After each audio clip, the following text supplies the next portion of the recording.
Evangelio según San Mateo, capítulo 15, versículo 21. La enseñanza que vamos a desarrollar en esta hora se llama Cuando Dios no responde. Saliendo de allí, Jesús se retiró hacia la región de Tiro y de Sidón. En esto, una mujer cananea que había salido de aquel territorio gritaba diciendo: «Ten piedad de mí, Señor, hijo de David. Mi hija está malamente endemoniada». Pero él no le respondió palabra. Sus discípulos, acercándose, le rogaban: «Despídela, que viene gritando detrás de nosotros». Respondió él: «No he sido enviado más que a las ovejas perdidas de la casa de Israel». Ella, no obstante, vino a postrarse ante él y le dijo: «Señor, socórreme». Él respondió: «No está bien tomar el pan de los hijos y echárselo a los perros».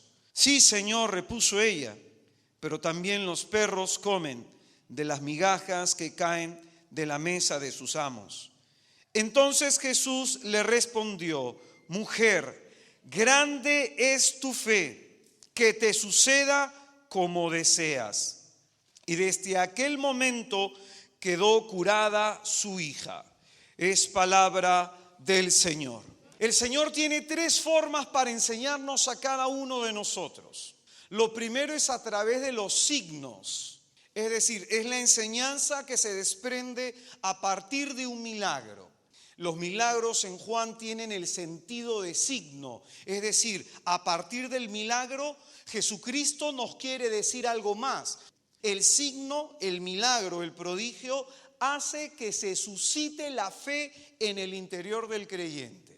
Una persona que no tiene fe, de pronto cuando ve el poder de Dios manifestándose en su vida, provoca que el milagro, a través del milagro, la fe nazca. El signo provoca que nazca la fe. Esta fe necesita ser comprendida y no hay otra forma de comprenderla más que en la palabra de Jesús, por su palabra. Pero hay otra tercera forma como el Señor nos suele instruir y es a través de las pruebas. Es a través de las adversidades, a través de las tentaciones, a través de nuestras aflicciones, a través de la enfermedad, a través del sufrimiento, el Señor puede instruirnos. Como dice Romanos 8:28, el Señor puede sacar de nuestro mal un bien. La fe nace por el signo, pero esta fe necesita ser comprendida a través de la palabra del Señor.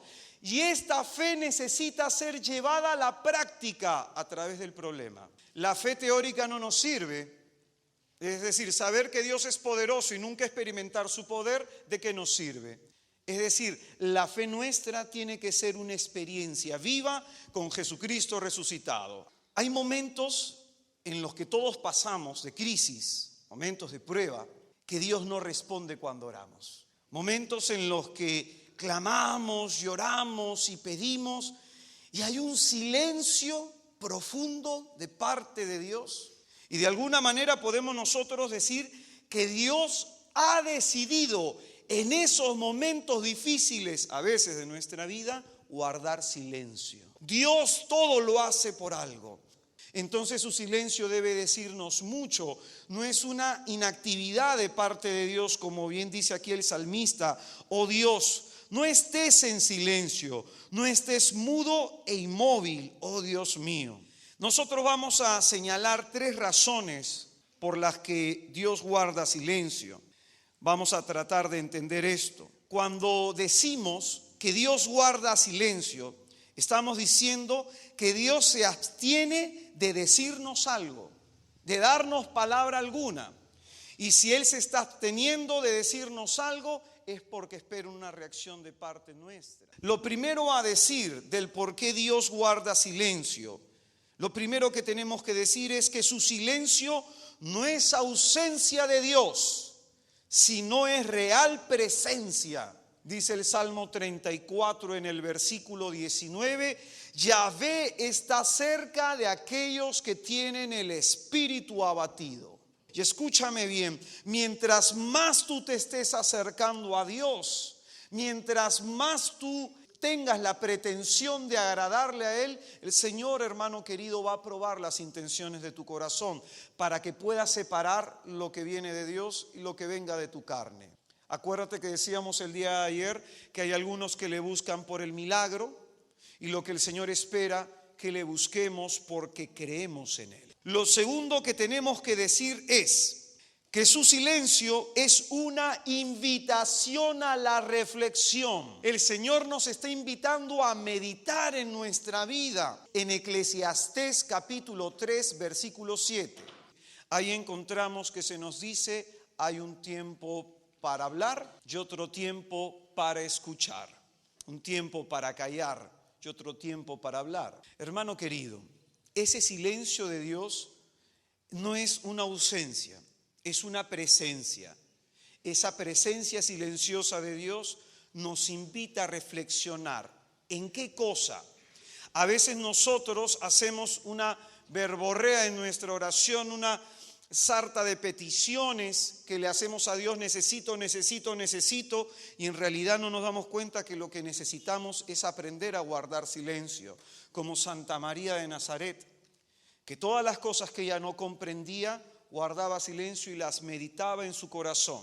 Cuando hay algo en tu vida que no entiendas, cuando tú no comprendas por qué Dios no está respondiendo, ¿qué debes hacer inmediatamente? Callarte la boca y pensar, reflexionar en tu corazón. Es decir, pensamos que más importante es que Dios nos escuche a nosotros escuchar a Dios. Y no sabemos guardar silencio. Dios tiene que callarse para hacerte entender que tú tienes que estar delante de Él, en su presencia, con una gran atención.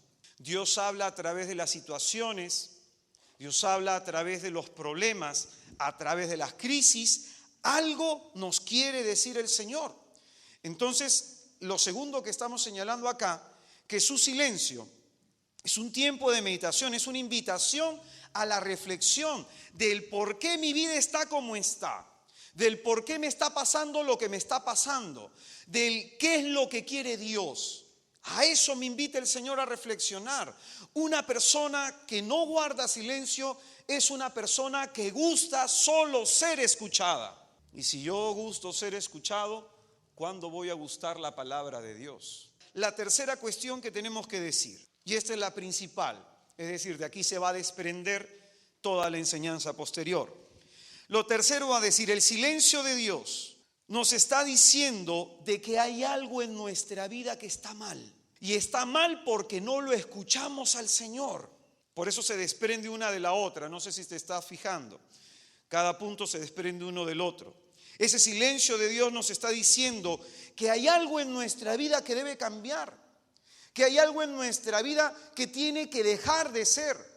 Que si hay algo que no nos está saliendo es porque Dios no quiere que salga. Y si Él se está callando es porque espera que meditemos en lo que en nuestra vida esté mal. Isaías capítulo 30 en el versículo 15. Porque esto dice el Señor Yahvé, el Santo de Israel: por la conversión y la calma seréis liberados. Cuando cambiemos y la calma. Dos elementos para que seamos liberados. Acá se nos dice que hay que estar en calma. Hay que tener un silencio exterior e interior para tratar de entender lo que de Dios no estoy comprendiendo. Y dice que cuando comprendamos eso, cambiamos. Conversión y la calma seréis liberados. Y dice el segundo párrafo, en el sosiego y en la confianza estará vuestra fuerza. Entonces, ese silencio de Dios no solo es una invitación a reflexionar, es una invitación a la conversión.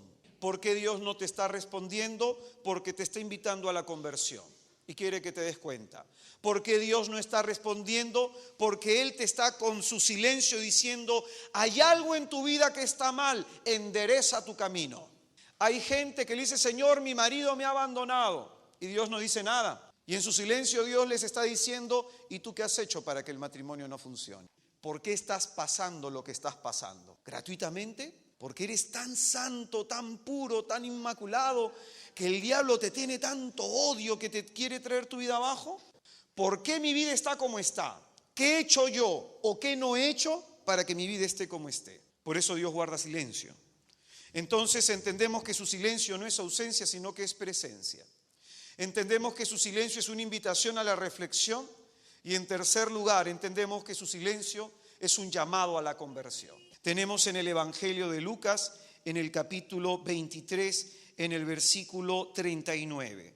Uno de los malhechores colgados le insultaba y le dice: ¿no eres tú el Cristo? Pues sálvate a ti y a nosotros. ¿Qué hizo Jesús en ese momento? Nada. Es decir, el hombre, y dice la palabra acá, que el ladrón le insultaba. Yo te pregunto, ¿es un insulto que él le diga: ¿no eres tú el Cristo? Sálvate a ti y a nosotros. ¿Eso es un insulto? ¿Con qué actitud se dirigía a Dios? A veces tú y yo no nos dirigimos con insolencia a Jesucristo. Señor, pero ¿hasta cuándo? Eso es un insulto. O crees en Jesús o no crees en Jesús. El silencio de Jesús le llevó al otro ladrón a reflexionar. ¿Por qué no le responde? Y mira al crucificado. Y de su interior parte hacia Jesús. Y aquí se nos muestra en las Escrituras. Dice: pero el otro le increpó: ¿es que tú no temes a Dios? Esto es lo primero que tú debes preguntar. ¿Tú tienes santo temor de Dios? Esa va a ser tu tarea de hoy día. ¿Es que no temes a Dios, tú que sufres la misma condena? Mira lo que le llevó su reflexión frente al silencio de Jesús. Y nosotros con razón estamos acá, porque no lo hemos merecido con nuestros hechos. En cambio nada malo ha hecho. ¿Cómo sabía ese ladrón que Jesucristo nada malo había hecho? ¿Cómo se rompe ese silencio de Dios? ¿Cómo hacer para que Dios nos hable? Cuando nos convertimos, cuando nos dolemos de nuestros pecados, cuando reconocemos: Señor, yo me he equivocado, ¿qué debo hacer? Desde esa posición de humildad, Dios te habla. Muy bien, vamos a dar otra cita bíblica para entender aún más. Marcos capítulo 4, versículo 35. Este día al atardecer les dice: pasemos a la otra orilla. Despiden a la gente y le llevan en la barca como estaba, e iban otras barcas con él.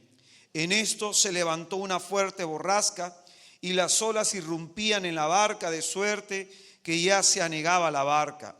Él estaba en popa durmiendo sobre un cabezal. Le despiertan y le dicen: Maestro, ¿no te importa que perezcamos? La misma situación del otro ladrón. Él, habiéndose despertado, increpó al viento y al mar y dijo: calla, enmudece. El viento se calmó y sobrevino una gran bonanza, y le dijo: ¿por qué estáis con tanto miedo? ¿Cómo? ¿No tenéis fe? Ellos se llenaron de gran temor y se decían unos a otros: pues ¿quién es este que hasta el viento y el mar le obedecen? Aquí el versículo clave para entender todo esto es el versículo 38, en el que dice: él estaba en la popa durmiendo sobre un cabezal. Es difícil, es imposible que una persona durmiendo en la popa, es decir, en la parte posterior, cuando la ola golpea la barca, levanta la barca y bota la parte de la popa hacia arriba. Es difícil que el Señor viniera durmiendo. Además, tenemos que en una barca más o menos de 15 metros habían 13 personas, 12 apóstoles y Jesús. Y entre esas 12 personas, Pedro, guiando la nave, diría: bajen la vela, gritaría: Juan, saque el agua, boten esto, hagan aquí, hagan allá. Y el Señor venía guardando silencio. Y ese silencio en este momento significa a ver cómo reaccionan, con fe o con miedo. En medio de tus tempestades, el Señor quiere ver a ver cómo actúas. Tú que has recibido el signo por el cual tu fe ha nacido, tú que escuchas la palabra de Dios, que comprendes la fe, ahora tienes que demostrar de qué estás hecho. Si toda la formación que has recibido ha servido para algo, si eres capaz de poner en práctica en medio de la tempestad la fe que el Señor te ha dado. Acuérdate que tenemos algunos fe pasiva y otros podemos tener también fe activa. La fe pasiva es aquel que ora y espera que pasen las cosas. La fe activa es aquel que provoca que pasen las cosas. Entonces el Señor esperaba una reacción de sus apóstoles en medio de la tempestad. Él lo esperaba, pero sin embargo Pedro le dice lo que nosotros le diríamos: ¿no te importa que perezcamos? No te importa que no tenga que comer, no te importa que esté enfermo, y siempre es la clásica no te importa. ¿Eso qué te demuestra? Que no lo conoces. Porque ¿para qué te dio la vida si te va a abandonar a tu suerte? ¿Tú crees que le importas a Dios? Hasta tus cabellos están contados. Que Él se preocupa aún de aquellas cosas por las que tú no te preocupas. Tú pídele a Dios lo que necesites, que Dios te dará lo que tú no sepas pedir. Dios te va a dar lo que tú no pides. Por eso toda tu vida, hermano querido, toda tu vida está ante la mirada del Señor y no se aparta Él de ti. ¿Qué esperaba Jesús de ellos? Una reacción de fe. ¿Qué espera el Señor de ti? Lo mismo. Espera que no te quejes. Y ojo, aquí viene lo siguiente, porque esta enseñanza va aún más. Como estos apóstoles no respondieron conforme a lo que el Señor esperaba, ¿qué hizo el Señor? Pasó 2 capítulos después en el Evangelio de Marcos y los mandó nuevamente en un bote a padecer otra tempestad. Si te vas al capítulo 6 de Marcos, te vas a dar cuenta que en el versículo 45 enfrentan otra tempestad, es decir, la misma situación, la misma prueba. Yo no sé si te has fijado, hermanito querido, de que a veces te pasa lo mismo siempre. El mismo problema, la misma crisis, la misma situación económica. No sales de eso. ¿Por qué? No has aprobado, pues, espiritualmente. Estás saliendo jalado. Pero en esta vez el Señor cambió algunas situaciones. Esta vez ya no venía Él en la barca. Esta vez Él los miraba desde lo alto de una montaña y estaba orando. ¿Te acuerdas lo que ayer decía Pedro? He rogado por ti para que tu fe no desfallezca. En medio de la tempestad nunca les quitó la mirada a Jesús. Y esta vez estos hombres no reaccionaron como la vez anterior. Reaccionaron con fe. Siguieron remando, aunque dice la palabra que el viento les era contrario. Ellos siguieron remando y el Señor se acercó hacia ellos. Necesitas entender tus problemas desde la fe y no desde la carne. Porque desde la carne diríamos como Pedro: Señor, esas cosas nunca te van a pasar. Por eso es que el Señor le dijo: apártate de mí, Satanás, porque piensas como hombre y no como Dios. Y es que en las crisis estamos tentados a racionalizar nuestros problemas y a racionalizar a Dios. ¿Y qué significa esto? Tratamos de entender a Dios como nos entendemos a nosotros. Y hermano querido, lo primero que hay que hacer cuando algo no entiendas es doblar las rodillas y adorar a tu Dios. Tú estás pasando por problemas y estás que reniegas de la situación. Estás que reniegas del problema. Pero mientras tú no entiendas por qué está pasando todos los procesos que hemos hablado hasta ahorita, mientras no comprendas la situación y entiendas la enseñanza que Jesucristo te quiere dar de todo eso, tú no vas a tener paz en el corazón. Siempre seguirás pidiendo. Y el Señor seguirá guardando silencio. Y acuérdate, Él tiene toda la eternidad para hacerte entender. Dios espera algo de ti, hermano. Espera que demuestres tu fe en la crisis. Espera que te mantengas firme. Espera que conserves la fe. Espera que te conviertas. Tus pruebas, tus problemas te están preparando para algo mayor. Dios te quita de la mano a lo que tanto te aferras para darte algo más. Pero el problema está que algunos, por aferrarse a lo mismo, siempre regresan hacia atrás. Estoy en Mateo 15, el versículo 21 y 22. En este milagro se nos dan en los 2 primeros versículos datos que son muy importantes observar. Saliendo de allí, Jesús se retiró hacia la región de Tiro y de Sidón. Versículo 22, que vamos a sacar. En esto, una mujer cananea que había salido de aquel territorio gritaba diciendo: ten piedad de mí, Señor, hijo de David, que mi hija está malamente endemoniada. Vamos a analizar este versículo 22. Se nos da un dato que es bastante relevante. Se nos dice que esta mujer pertenece a algún lugar, a alguna tierra. Ella es cananea. Y con esto se nos está diciendo que es creyente o pagana. Que es pagana. Y si es pagana, ella adoraba a un Dios que era el Dios de los hebreos, a un Dios totalmente distinto que el de los hebreos. Por eso es que era pagana. Este dato es importantísimo. Ella no honra a Yahvé. Ella no adora al Dios verdadero. Y esto es un dato importante que después Jesucristo se lo va a señalar a la misma mujer. Entonces, otro dato importante que se nos da, que ella dice: en esto una mujer cananea que había salido de aquel territorio. ¿De qué territorio salió? De Tiro y de Sidón. Es decir, comenzó a seguir a Jesucristo. que había salido de aquel territorio, comenzó a caminar en pos de Jesús, comenzó a buscar a Jesús. Se había enterado ella lo que Jesús hacía y se había enterado quién era Jesús. Entonces, ella va en busca de Jesús. En Hebreos capítulo 11, en el versículo 6, que el Señor recompensa a los que le buscan. ¿Y qué hizo esta mujer cananea? Comenzó a buscar al Señor. Era tanta la necesidad en su interior que caminó. ¿Tú crees que ahí había metropolitano? No había eso. Y la mujer comenzó a caminar y no era cerca. Y era un deseo profundo en su corazón de encontrar a Jesús. La motivación de su corazón para buscar a Jesús.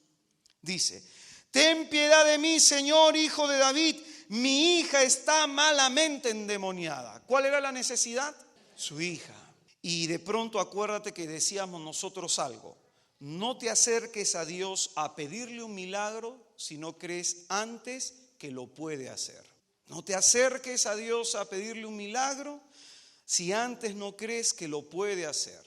Y nuestra vida se va a mover según lo que creemos. La fe es lo que nos pone en movimiento. Si tú estás en tu casa llorando, quejándote, lamentándote, eso no va a conmover a Dios. Dios se conmueve por la fe del creyente. Eso es lo que abre los cielos y provoca la respuesta de Dios. Amén. Entonces lo que movía a esta mujer era la enfermedad de su hija. Ella viene a Jesús pidiendo un milagro y dice la palabra que viene gritando: ten piedad de mí, Señor, hijo de David. Y dice el versículo 23, escucha bien: pero él no respondió palabra. ¿Tú qué haces cuando clamas y Dios no te responde? ¡Ay, Dios, tú eres malo! ¿Por qué a mí no me escuchas? Y si le escuchas al otro hermanito o a la otra hermanita, ¿por qué siempre a mí, Señor? ¿Qué hizo esta mujer? ¿Se quejó? Comenzó a decir: qué malo que Jesús no me dice nada. Dice la palabra que siguió gritando. Su silencio no la apagó, la encendió. Gritaba tanto que dice, pero él no respondió palabra. Sus discípulos acercándose le rogaban: despídela, Señor, que viene gritando detrás de nosotros. Es decir, Jesucristo, no voy a decirle nada, y sigue caminando. Señor. Y la mujer: Jesús, hijo de David, ten compasión de mí. Dobló la esquina el Señor: Jesús, hijo de David, ten compasión de mí.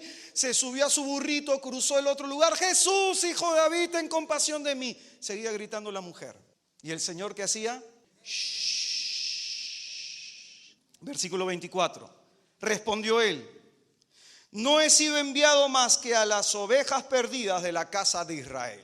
Con esto el Señor está diciendo: ella es una pagana y yo no he sido enviado a ellas, sino a las ovejas perdidas de la casa de Israel. Porque no está bien, hermano, dar el pan de los hijos a los que no lo son.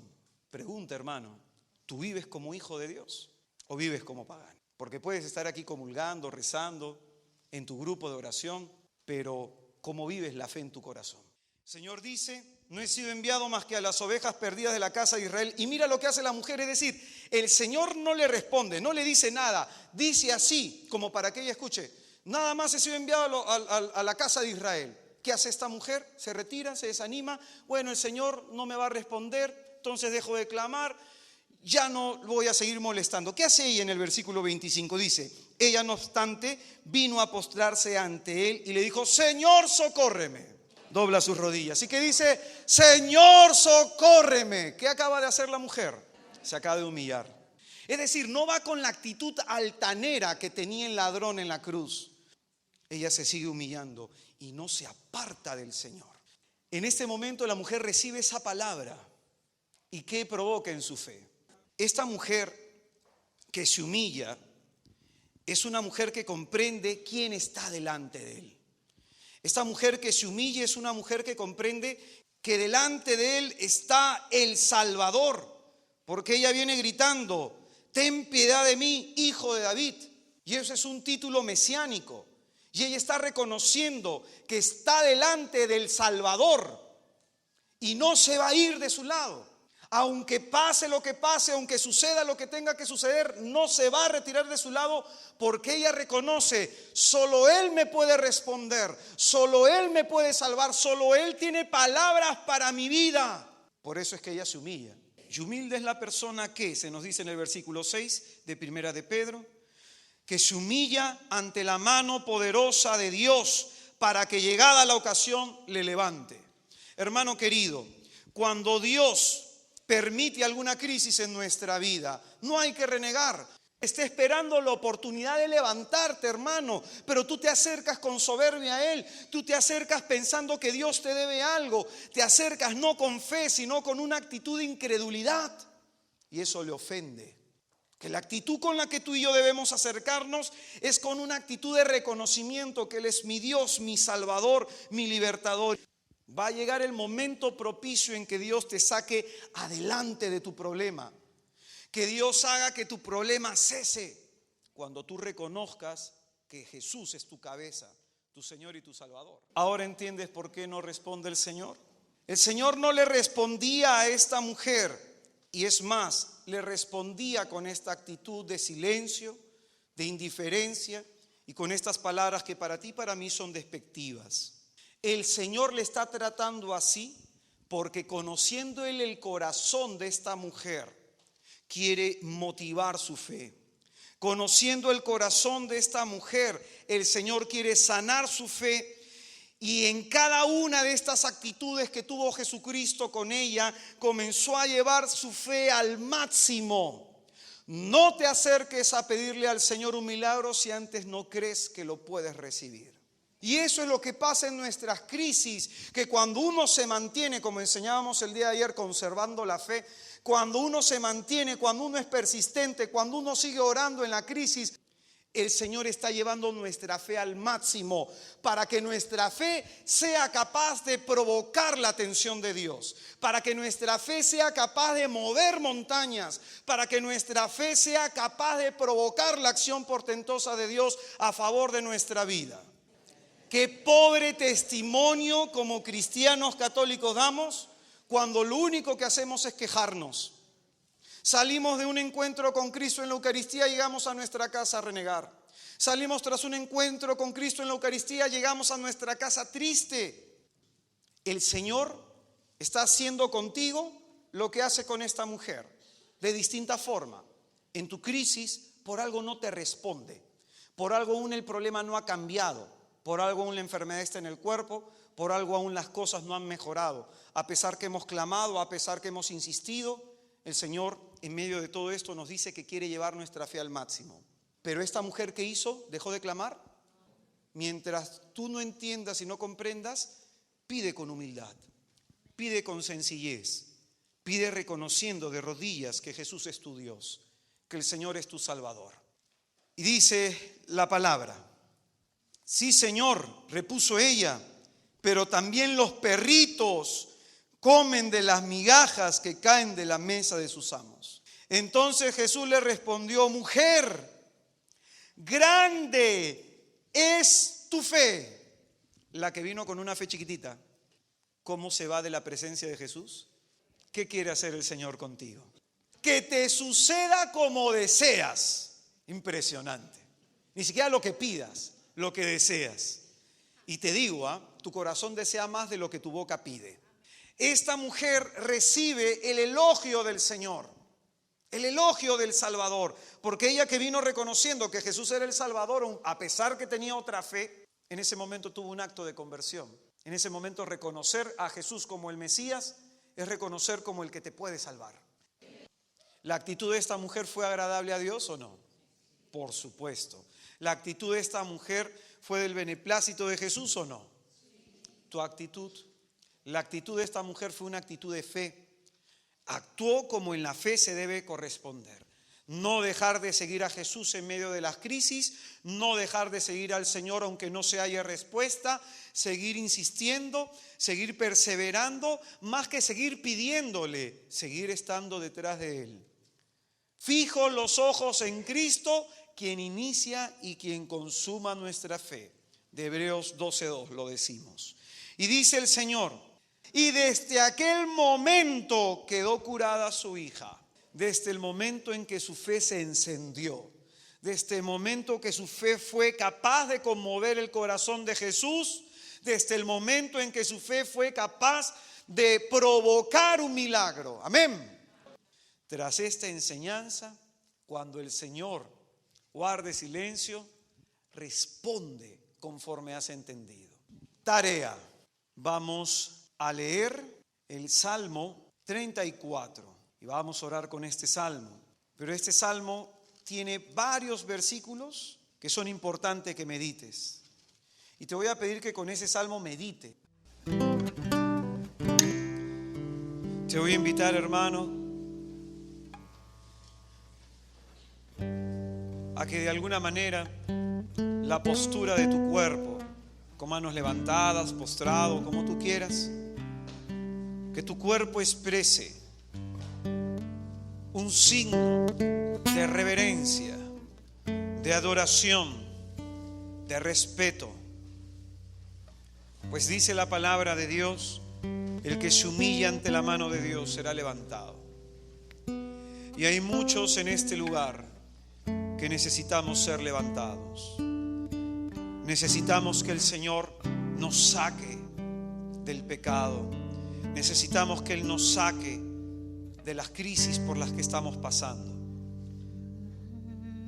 El Señor, hermano, quiere en esta hora y en este preciso momento que tú reconozcas que Él es tu Señor.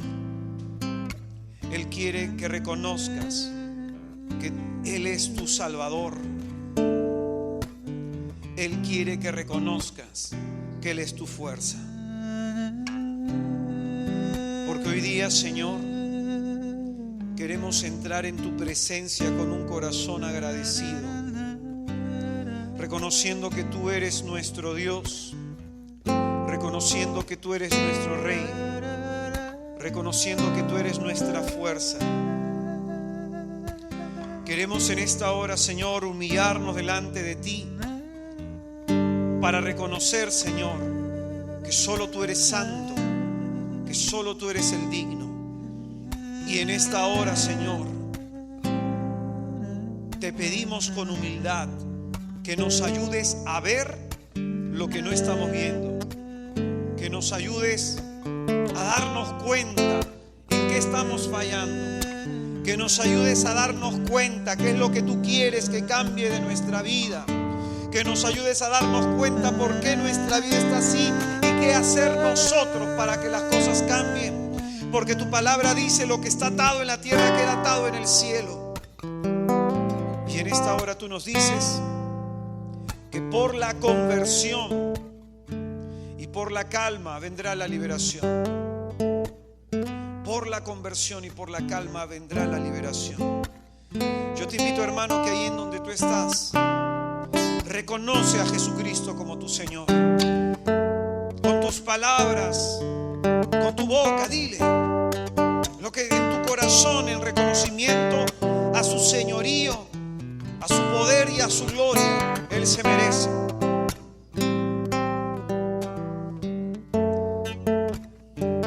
Jesús es el Señor, hermano. Y Él en esta hora quiere que te pongas bajo sus pies. Jesús es el Señor. Y en esta hora Él quiere que te pongas bajo sus pies, que tu vida se rinda a Él, que tu vida se rinda a Él. Él es tu Señor. Dice la palabra de Dios que todo debe tener a Cristo por cabeza, que todo debe tener a Jesús por cabeza. Y el Señor, hermano, no quiere ser una emoción en tu vida.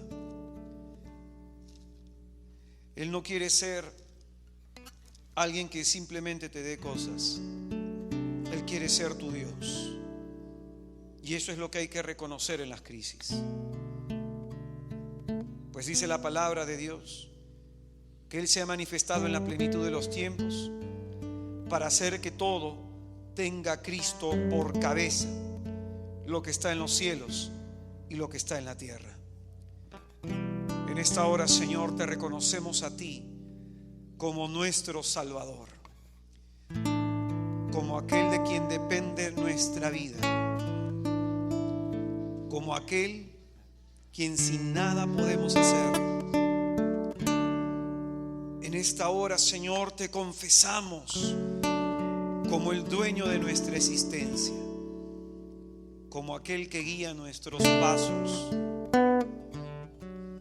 Y reconocemos rendidos ante ti, Señor, que tú y solamente tú sabes cuándo transformarás en plenitud nuestra vida. Reconocemos tu señorío, tu grandeza, tu gloria en esta hora, Jesús.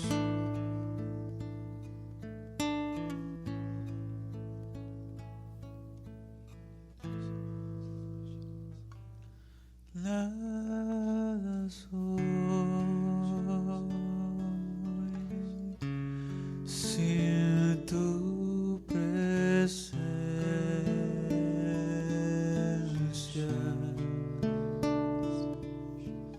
Nada yo soy sin ti.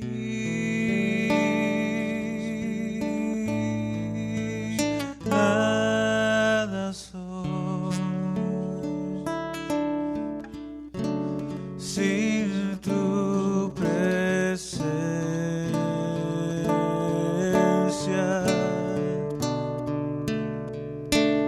Nada yo soy sin ti, Jesús. Dile al Señor, nada soy, Señor. Nada soy sin tu presencia.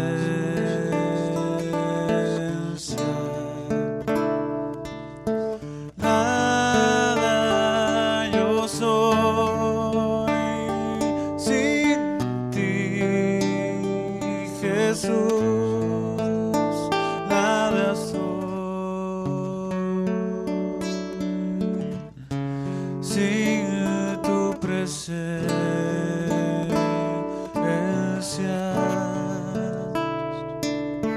Nada yo soy sin ti.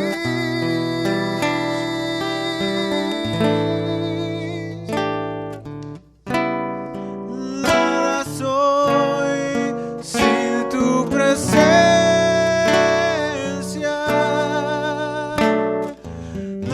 Nada yo soy sin ti, Señor. Nada soy sin tu presencia. Nada yo soy sin ti.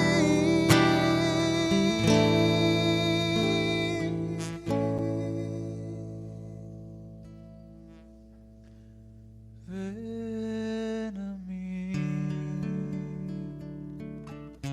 toma mi alma con tu poder, mi Dios. Ven a mí, toma mi alma con tu poder, Señor. Ven a mí, toma mi alma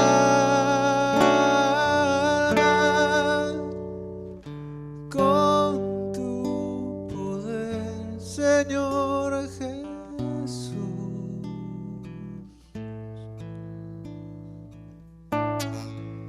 Nos humillamos delante de ti, Señor, para reconocer nuestras faltas,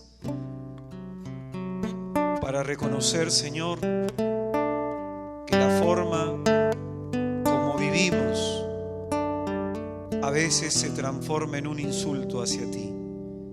En nuestro pecado, en nuestra miseria, queremos reconocer que tú eres nuestro Dios. Hoy día, Señor, nos humillamos delante de ti, dejando toda nuestra vida en tus manos, para que tú, Señor, cures, sanes, transformes, restaures lo que quieras en nuestra vida, llegada la ocasión, Señor. Y la ocasión es cuando reconozcamos nosotros tu señorío, tu grandeza y tu poder sobre nuestra vida. Nos humillamos delante de ti, Señor, pidiéndote perdón por las veces que nuestra actitud, que nuestras oraciones han sido un insulto para ti, Señor.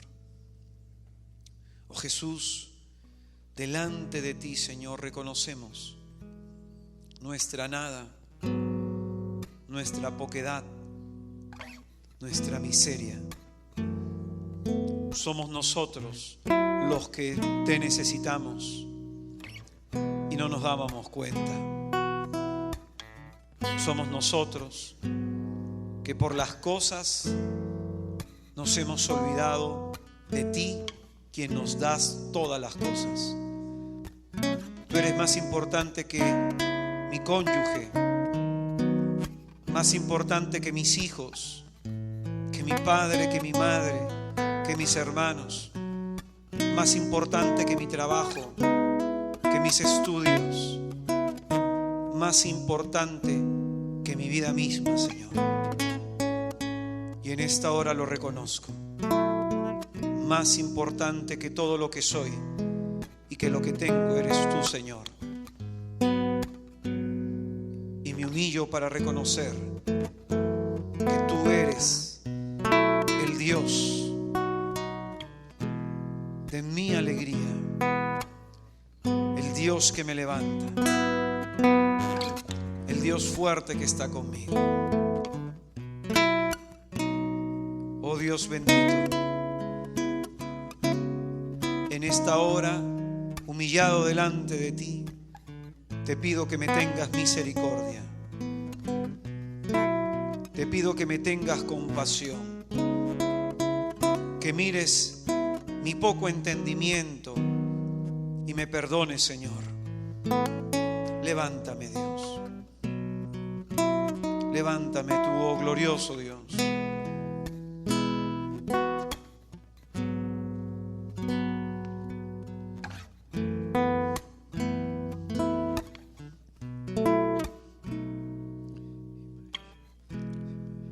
¿Quién eres tú?